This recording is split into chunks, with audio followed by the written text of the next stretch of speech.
the patriotic media. मैं ये कह रहा हूँ, ट्रंप के जाने तक तो हम शांति से जा रहे हैं, लेकिन उसके बाद हम आपकी भी नहीं सुनेंगे अगर रास्ते खाली नहीं हुए तो। Just after this speech violence breaks out in North East Delhi. कुछ समझे दया? हाँ सर, इसका मतलब है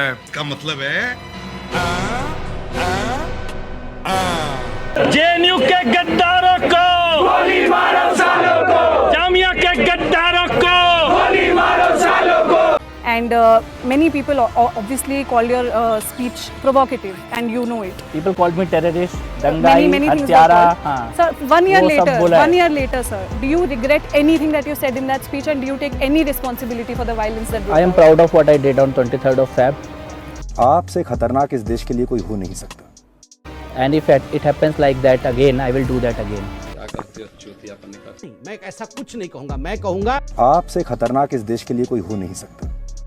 आपने ये बोला कि ट्रम्प के रहने तक हम कुछ नहीं करेंगे, दिल्ली पुलिस के सामने बोला, मतलब आप क्या कहना चाह रहे हैं कि दिल्ली पुलिस के हाथों से लॉ एंड ऑर्डर छीनकर आप खुद मोबिलाइज करेंगे, ये कहना चाह रहे थे? ये फंस गया सीएम।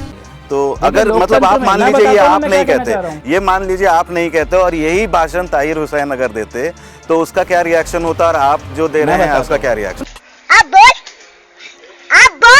दिसंबर को एक स्पीच दिया था जिसमें जंतर मंतर में, जिसमें आपने कहा था जामिया के गद्दारों को गोली मारो सालों को। मैंने स्पीच नहीं दिया था। स्पीच नहीं था, एक नारा था sir. I have it on my laptop. नारा है, सीपी में नारा लगाया जा रहा है। हाँ सर, आपने एक नारा दिया था। क्या नारा लगाया था मैंने? जामिया के गद्दारों को गोली जामिया मारो। नहीं बोला था सर, जामिया बोला था, मेरे पास वीडियो है। नहीं, देश के नारे में देश है। नहीं, सर, मैं तो आपको अभी बोलो, आप अभी चलाइए मेरे को। और लोग बोल रहे होंगे, मैं क्या बोल रहा हूँ वो बोलो आप। सर, मैं दिखा सकती हूँ आपको। सर, ये है वीडियो।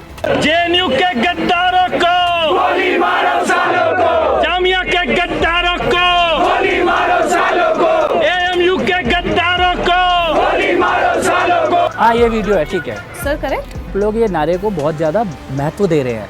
ये एक छोटा एक थोड़ा इसमें कंफ्यूज हो रहा हूँ मैं, शायद सोच के बोल लीजिए। ये बात करने योग्य भी नारा नहीं है, ये एक राइम है जो लोगों ने देश में अलग अलग आंदोलनों में लगाया है। झूठ बोलो, बार बार झूठ बोलो, इतनी बार बोल सकते हैं झूठ बोलो, किसी भी विषय पर बोलो तो सिर्फ और सिर्फ झूठ बोलो, एक ही काम, झूठ बोलो झूठ बोलो झूठ बोलो। रिंकू शर्मा की आपने बात की, मतलब इतने बहुत सारे आपने ये इंसिडेंट्स गिनाए। रिंकू शर्मा पे दिल्ली पुलिस ने खास करके ये बोला है कि ये जो घटना है ये कम्युनल नहीं है, ये सांप्रदायिक नहीं है, फिर भी मतलब बीजेपी और बीजेपी के साथ जुड़े हुए जितने भी ऑर्गेनाइजेशंस हैं उसको एक कम्युनल तरीके का कलर देने की कोशिश कर रहे हैं। तो जब आप कह रहे हैं कि दिल्ली पुलिस जांच करेगी एक दूसरी जगह में, वहीं पर जहां एक रिंकू शर्मा मरता है तो उसको पॉलिटिसाइज और एक कम्युनलाइज करने की कोशिश की जाती है। दिल्ली में आम आदमी पार्टी की सरकार है, आम आदमी पार्टी ने बोला उसको जय श्री राम बोलने के कारण मारा गया। हाँ, नहीं, आम आदमी पार्टी ने क्या बोला वो तो अलग चीज है। कि जमीन में भी बहुत सारे लोग हैं जो देख रहे हैं। मैं सहमत हूँ आम आदमी पार्टी की इस बात से। नहीं, मगर आप क्या दिल्ली पुलिस के वर्जन से उस पे आ रहा हूँ। पहले मैं रिंकू शर्मा जी के बारे में बताऊँ तो मैं सहमत हूँ इस बात से। उनके कार्यकर्ताओं ने जमीन में देखा होगा क्या हो रहा है, इसीलिए उन्होंने ये बयान दिया है, तो उसके बारे में बोलना होगा। आपको लगता है कि हिंदू समाज का भी जो वहाँ पर हिंदुत्व जो लोग हैं उनका भी एक रोल है दंगों में? नहीं। तो वो जो 40 मुसलमान जो मरे हैं या इतना प्रॉपर्टी डैमेज हुआ वो किन लोगों ने किया? वो आपको देखना पड़ेगा कौन किसकी मृत्यु कहाँ पे हुई है। कुछ भी क्योंकि आपने एक तरफ के लोग जो मरे थे उनका आपने ब्यौरा दिया अभी, मगर दूसरी तरफ के भी लोग जो मुसलमान समाज के लोग हैं उनके तो काफ़ी ज़्यादा मरे। जो 53 लोग जो मरे हैं उसमें से 40 के लगभग तो मुस्लिम ही हैं। इस वीडियो के सामने आने के बाद सवाल तो बनता ही है, अगर हम करें तो करें क्या, बोले तो बोले क्या? इन मामलों को दबाया क्यों था? क्यों आपने देश की जनता के साथ धोखा किया?